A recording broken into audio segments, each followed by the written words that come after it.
Bismillahirrahmanirrahim. Assalamualaikum warahmatullahi wabarakatuh. Innal hamdalillahi nahmaduhu wa nasta'inuhu wa nastaghfiruhu wa na'udzubillahi min sayyi'ati anfusina wa min sayyiati a'malina may yahdihillahu fala mudhillalah wa man yudlilhu fala hadiyalah. Allahumma sholli wa sallim wa barik ala sayyidina Muhammadin wa ala alihi wa sahbihi ajmain. Amma ba'du. Ya ayuhan nas usikum wa nafsi bitaqwallaha wa atihi la'allakum tuflihun.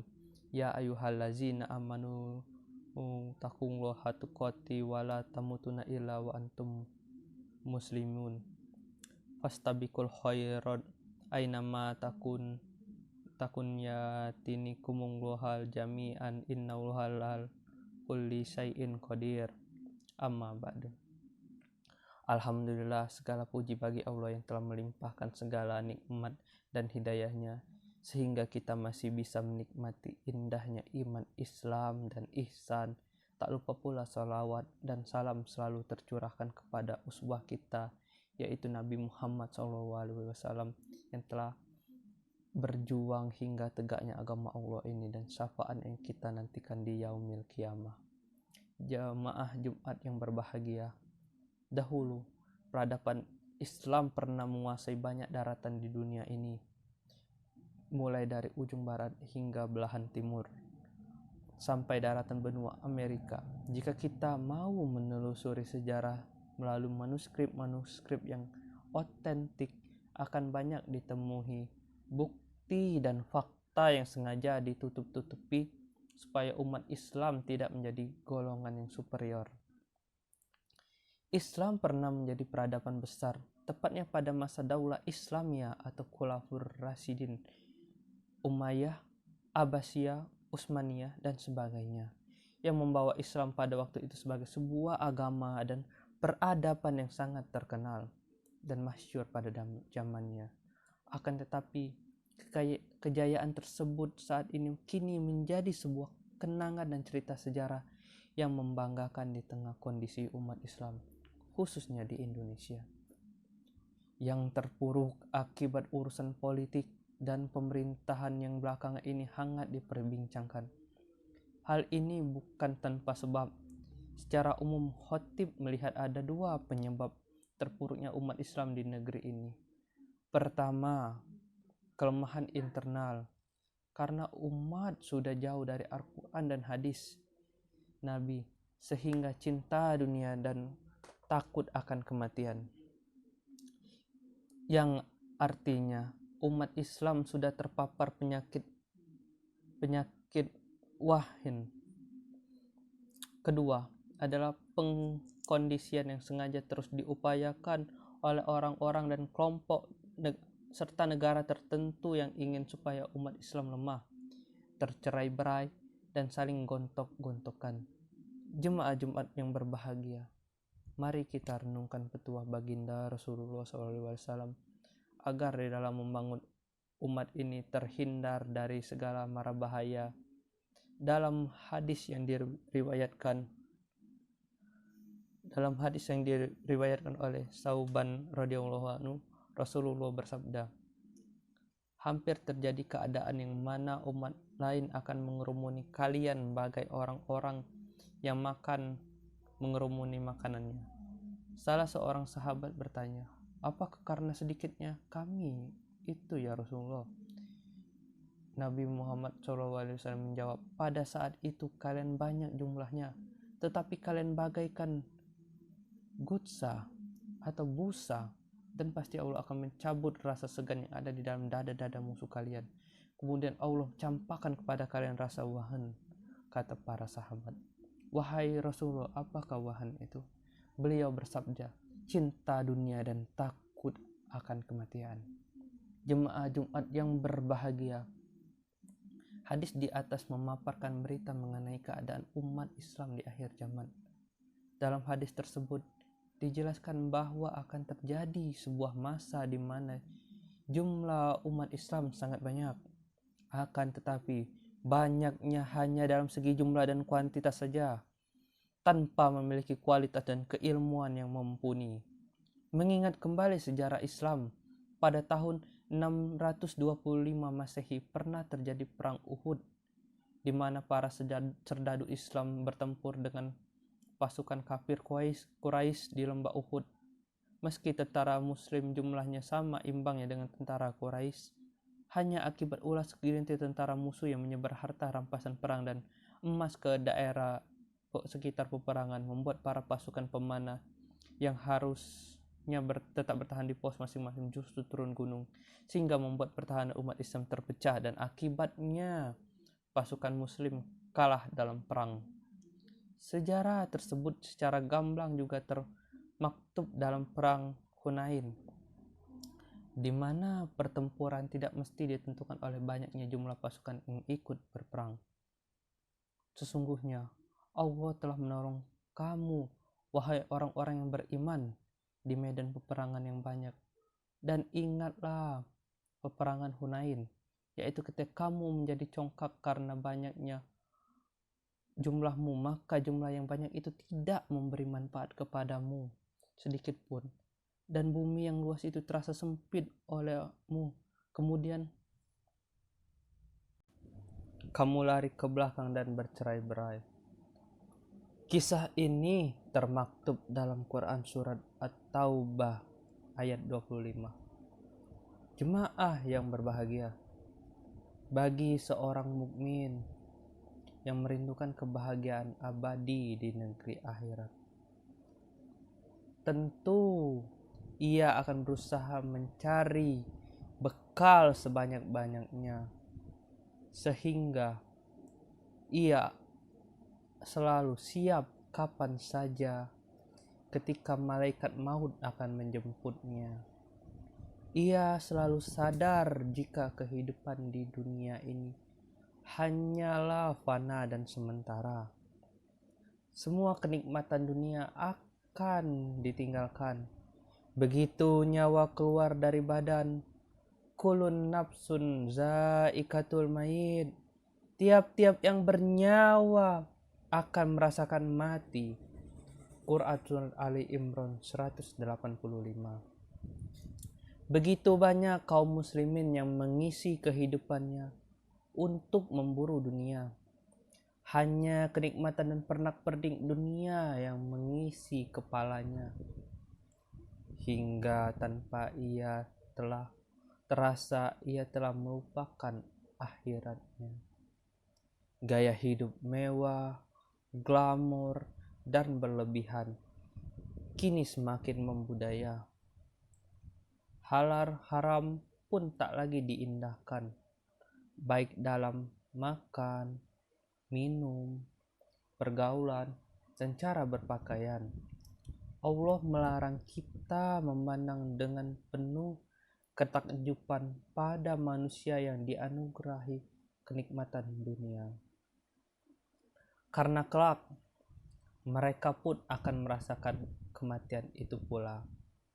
Namun peringatan Allah yang menyebutkan tentang godaan dunia itu bukan berarti kita harus melupakan sama sekali kehidupan dunia.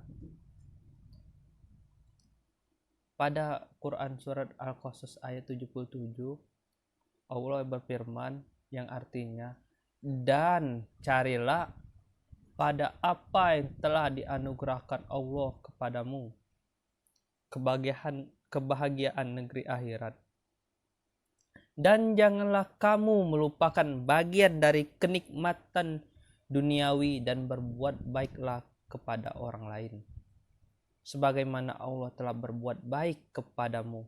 Dan janganlah kamu berbuat kerusakan di muka bumi.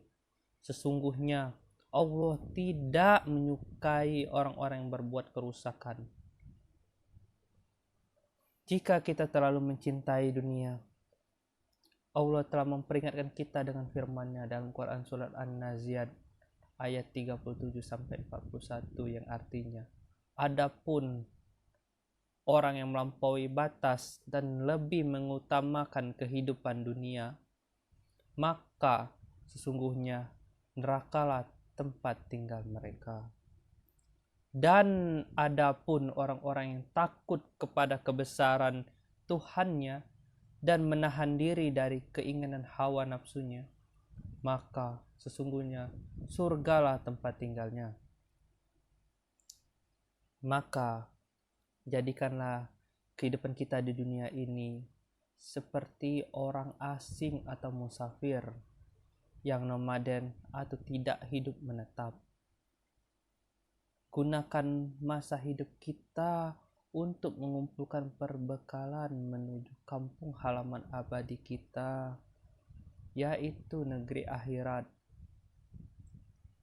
Jemaah Jumat yang berbahagia, adapun penyebab keterpurukan umat Islam yang kedua adalah adanya upaya bangsa, golongan, atau kelompok tertentu untuk melemahkan semangat juang dan persatuan Islam. Upaya bangsa, golongan, dan kelompok yang tidak menginginkan umat Islam untuk bersatu sangat gencar dilakukan. Strategi penghancuran menggunakan berbagai macam metode yang sistematis dan masif sejak masa lalu. Salah seorang misionaris asal Jerman pernah mengatakan bahwa perang salib telah gagal. Karena itu, untuk menaklukkan dunia Islam perlu resep lain. Gunakan perang kata, logika, dan kasih sayang. Bukan gunakan kekuatan senjata atau kekerasan. Karena 1000 meriam tak bisa kalahkan umat Islam. Grand strategi yang dilancarkan oleh para misionaris dan orientalis tersebut terbukti mampu menggoyahkan akhlak khususnya muda-mudi. Langkah pertama adalah hancurkan akidah umat Islam melalui perang atau kampanye kata-kata. Langkah kedua adalah hancurkan umat Islam menggunakan permainan logika. Dan yang terakhir, kacaukan pemikiran muda-mudi Islam dengan kegiatan atau acara-acara yang berbau romantisme dan kasih sayang. Silahkan lihat perilaku anak-anak muda ketika malam minggu atau hari libur, apalagi di tanggal istimewa seperti Valentine 14 Februari. Mereka tanpa malu akan keluar malam berdua memadu kasih di tempat-tempat keramaian hingga lupa waktu. Mereka seakan menutup rapat-rapat hati dan telinga dari firman Allah dan petunjuk baginda Nabi Muhammad SAW. Barakallahu wa lakum fil Qur'anil azim wa nafi wal iyakum bima fil minal ayati wa zikril hakim. Aqulu qawli haza wa astaghfirullah lil walakum wa lisani iril muslimina min kulli danbi fastaghfiruhu innahu huwal ghafurur rahim. Innal hamdalillahi rabbal alamin wa asyhadu anna ilaha illallah waliyassolihina wa asyhadu anna muhammadan khotamul anbiya'i wal mursalina. Allahumma sholli ala Muhammadan wa ala ali Muhammadin kama sholaita ala Ibrahim wa ala ali Ibrahim innaka hamidun majid. Wa barakallahu ala Muhammadin wa ala ali Muhammadin kama barakta ala Ibrahim wa ala ali Ibrahim innaka hamidun majid. Amma ba'du. Jemaah Jumat yang berbahagia, pada kesempatan khutbah yang kedua ini, khotib menyimpulkan setidaknya ada 2 hal yang bisa diambil kesimpulan dari hadis yang dibacakan di awal. Pertama, Akan ada suatu masa di mana umat Islam bagaikan buih di lautan, yang kiasannya bahwa buih itu tidak punya arah.